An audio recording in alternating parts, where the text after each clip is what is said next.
Hello. வர ஜனவரி 25 ஞாயிற்றுக்கிழமை அன்னைக்கு 2026 ரத சப்தமி வருதோ இல்லையோ, அதுக்கான ரதம் போடுவோம் எல்லாரும் இல்லையா?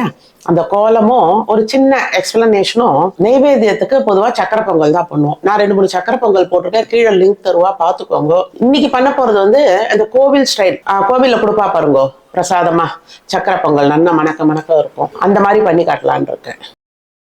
நான் இப்போ இந்த ரதம் கோலத்தை போட்டுட்டே ரத சப்தமியை பத்தி எனக்கு தெரிஞ்சதை உங்களோட ஷேர் பண்ணிக்கலான் இருக்கேன். சப்தமி அன்னைக்குதான் சூரிய பகவான் வந்து தெற்கிலிருந்து வடக்கு பக்கமா திரும்புறார்.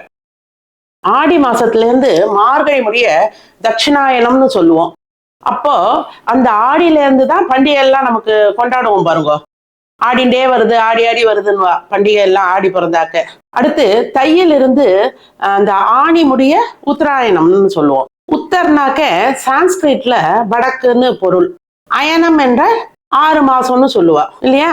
அப்போ இந்த சூரிய பகவான் அந்த 6 மாசம் வடக்கு நோக்கி இருப்பார். மறுபடியும் சூரிய பகவான் தெற்கு பக்கமா திரும்புற தட்சிணாயனம்னு சொல்லுவா. இத உத்தராயணம்னு சொல்லுவா. தை பிறந்த உடனே உத்தராயணம்னு சொன்னா கூட ரத சப்தமி அன்னைக்குதான் சூரிய பகவான் வந்து முழுசா வடக்கு பக்கமா திரும்புறார். அன்னிலேருந்து தான் சூரியனுடைய வெப்பம் அதிகரிக்கும். இந்த உத்தராயண புண்ணிய காலத்திற்காக தான் இந்த பீஷ்மர் அம்பு படுக்கையில பிராணனை விட காத்துட்டு இருந்தார்.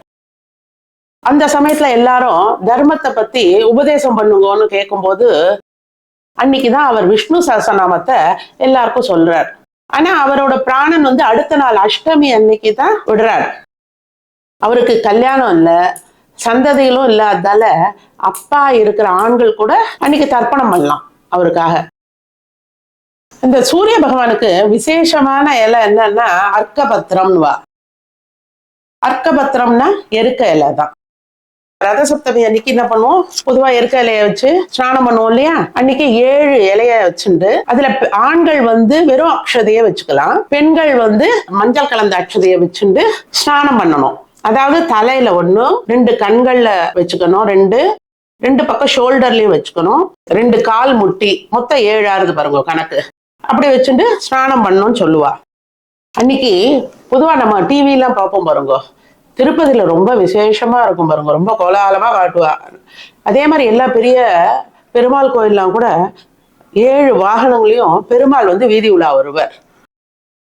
இந்த கோலத்தை பாருங்க, இந்த தேரோட வடத்தை பார்த்தேல வடக்கு நோக்கி இருக்கு.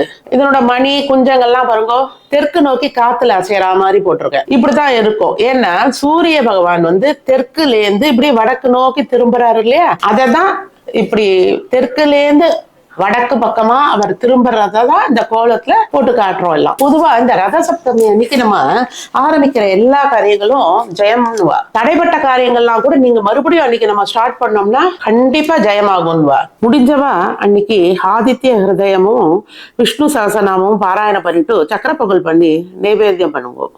இப்போ இந்த சக்கரை பொங்கல் பண்ணி காட்ட போறேன் பாருங்க. இதுக்கு தேவையான சாமான்கள் சொல்றேன். நான் இன்னைக்கு இந்த மெஷர்மெண்ட் கப்பால உங்களுக்கு எவ்வளவு தேவையோ எடுத்துக்கோங்க. இதுல 1 கப்பு ஜீரக சம்பால பண்ண போறேன். இன்னைக்கு நல்லா இருக்கும், ஃபிளேவரா இருக்கும். அப்படி இல்லாதவா நம்ம நார்மல் ரைஸ்ல கூட பண்ணிக்கலாம். இது 1 கப் எடுத்துருக்கேன்னா இதுக்கு 2 கப்பு நாட்டு சக்கரை தான் போட போறேன். அப்புறம் இத வறுத்து போடுறதுக்கு நெய், முந்திரி, திராட்சை. அப்புறம் இன்னைக்கு நான் கொப்பரை தான் இதுல சீச்சு போட போறேன். அதை சீச்சுட்டு காட்டுறேன் உங்களுக்கு. ஃபிளேவருக்கு வந்து பச்சை கற்பூரம், ஒரு 5-6 ஸ்ட்ரிங் குங்குமப்பூ, இல்லைன்னா அதை விட்டுருங்க, ஜாதிக்காய், 2 கிராம்பு, ஏலக்காய், இதெல்லாம் நெய்ல பொரிச்சுட்டு நான் பொடி பண்ணி போட போறேன். இப்போ இதை கலந்துட்டு வரேன் பாருங்க. இதை குக்கர்ல தான் வைக்க போறேன்.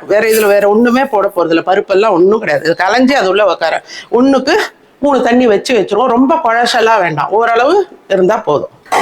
இப்போ பாருங்க, இதுக்கு 3 ஜலம் விட்டு விடுறேன். 3 ஆஸ் யூஷுவல் நம்ம சாதம் வடிக்கிற மாதிரி வடிச்சுட்டா போதும். இதுக்கு சுவாமி நைவேத்தியன்றதால கொஞ்சோண்டு பால், ரொம்ப வேண்டாம், சும்மா 2 ஸ்பூன் விட்டுருக்கேன், அவ்வளவுதான்.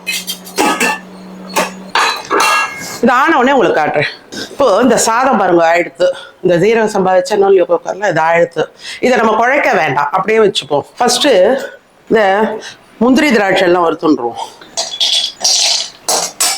இப்போ இது வறுபட்டு கொடுத்தோம். இப்போ இதை போட்டுடுறேன், திராட்சை எடுத்துடுறேன். இப்போ இந்த கொப்பரைய இந்த பெரிய கண் இருக்கிற இதெல்லாம் சீச்சு வச்சுப்போம். ப்ரஷ் பண்ணியும் போடலாம், இது போட்டால் கொஞ்சம் கிரன்ச்சியாக கிடைக்கும். இந்த கொப்பரை எப்பயுமே ஃப்ரிட்ஜிலேருந்து கொஞ்சம் முன்னாடியே வெளியில் எடுத்து வச்சுடுங்க. அப்பதான் வந்து நம்மளால அதை துருவ முடியும். கொப்பரை இல்லாதவா தேங்காவை நல்லா நெய்யில் வறுத்து போட்டுடலாம். கொப்பரையை இப்படி சீச்சு வச்சுருக்கேன் நான் நல்லா. நெய் ஒரு ஸ்பூன் விட்டுருக்கேன். அது விட்ட உடனே இப்போ அதில் போட்டு விடலாம். இதெல்லாம் வறுத்துன்ட்டு அப்புறம் பாகு வச்சுப்போம். இதை கொஞ்சம் வறுத்துப்போம். இப்போ கொஞ்சம் ஜாதிக்காய் சீச்சு வச்சிருக்கேன், ஏலக்காய் பொடி, 4-5 ஸ்ட்ரிங் குங்குமப்பூ, பச்சை கற்பூரம், கிராம்பு, அதை பாருங்க, அதை நசுக்கி வச்சிருக்கோம். இப்போ இதோட இதை போட்டு விடுங்க. நெய் இதுலயே மனமா இருக்கும். ஒரு கடைசியில் போடணும். அதை ஒரு பெரட்டி எடுத்து வச்சிடலாம். இதை எடுத்து வச்சுட்டு இப்போ இதில் இந்த பாகை வச்சுப்போம். ஒரு அரிசி எடுத்தேன் இல்லையா, இதில் 2 வந்து இந்த நாட்டு சக்கரை தான் போட போறேன். கலருக்கும் கலரு ஒன்றும் அந்த கல் மண்ணெல்லாம் இருக்காது இதில். இது பாருங்க, ஒன்று போட்டேன்னா ஒன்று அதான் நல்லா இருக்கும், எடுப்பா ஸ்வீட் தெரியும். அப்புறம் இதில் கொஞ்சம் ஒரு 1/4 டம்ளர் ஜலம் விட்டுக்கலாம். பாகு வைக்கணும்னு அவசியம் இல்லை, ஒரு கொதி வரட்டும். சிலர் வந்து ஆரஞ்சு கலர் போடுவா, நான் போட போறதில்லை. ஏன்னா நாட்டு சர்க்கரையே உங்களுக்கு நல்ல கலராக இருக்குல்ல, அதுக்காக. நீங்கள் பாகு வெல்லம் கிடைச்சா அது கூட வாங்கி வடிகட்டின்றுங்கோ. இந்த மாதிரி கரைஞ்ச உடனே வடிகட்டிட்டு அதை கொதிக்க விடுவோம். நல்லா 1/4 டம்ளர் ஜலம் விடலாம். இந்த மெஷர்மெண்ட் கப்பால் கரையிறதா கணக்கு. இது பாருங்க, கரைஞ்சிட்டு இது கொதி வருதா, இப்போ இந்த சாதத்தை அதில் எடுத்து போட்டுடணும். அப்படியே மசிக்கெல்லாம் வேண்டாம். ஏன்னா அப்பதான் அது ஒரு மாதிரி இருக்கும் பாருங்க, உதிரா இருக்க மாதிரி இருக்கும் அந்த கோவில் சக்கரை பொங்கல். அந்த ஸ்ட்ரக்சர் அப்பதான் கிடைக்கும் உங்களுக்கு. இதுல கொஞ்ச நேரம் கொதிக்கும் போது நெத்தாயிடும். அது ரொம்ப விரையா இருந்தா ஒரே ஒரு மசி இந்த கரண்டியாலேயே மசிச்சு போடுங்க. இப்போ இது நல்லா ஒரு 5 நிமிஷம் கொதிக்கணும். இதோட நல்லா சேரணும், இந்த சாதத்தோட இந்த வெள்ளைப்பாகு சேர்ந்துரும். அப்புறம் இதெல்லாம் கொட்டி கலக்க வேண்டியதுதான். இப்போ பார்த்தீங்களா நல்லா சேர்ந்த மாதிரி எப்படி வந்திருக்கு பாருங்க. இப்போ இந்த பதத்தில் நம்ம எடுத்தாதான் வர வர இறுகிடும். இல்லை அப்பயே சாப்பிட போறேன்னா இன்னும் கொஞ்ச நேரம் அடுப்பில் வச்சுக்கோங்க. இந்த ஜீரக சம்பாவில் பண்ணும்போது ஃப்ளேவர் நல்லா இருக்கு. கிடைச்சா பண்ணுங்க, இல்லைன்னா நம்ம ஆத்தரிசியே போடும். முந்திரி திராட்சையே போட்டு விட்றேன். இந்த கொப்பரை, இந்த வாசனை திரவியம் எல்லாம் போட்டோம் இல்லையா, அதெல்லாம் போட்டு விட்றோம். அண்ணா 1/2 கப்பு நெய். அதால அவ்வளோதான். மணக்க கோவில் சக்கரை பொங்கல் ரெடி. அப்படியே நேராக கோவில்லேருந்து வந்த மாதிரி கொஞ்சம் பிரசாதம் சாப்பிட்டு பாருங்க. அந்த இதெல்லாம் போடுறதால ரொம்பவே சூப்பராக இருக்கும். நெய் அவளுக்கு எவ்வளோ வேணுமோ அதுக்கு தகுந்த மாதிரி விட்டுக்கோங்க. அவ்வளோதான். நான் அடுப்பை அணைச்சுறேன், வர வர இறுகிடும். எல்லாரும் இந்த சக்கரை பொங்கல், இந்த கோலம் எல்லாம் ட்ரை பண்ணுங்க. ட்ரை பண்ணி பார்த்துட்டு எப்படி வந்ததுன்னு சொல்லுங்க கமெண்ட்ல.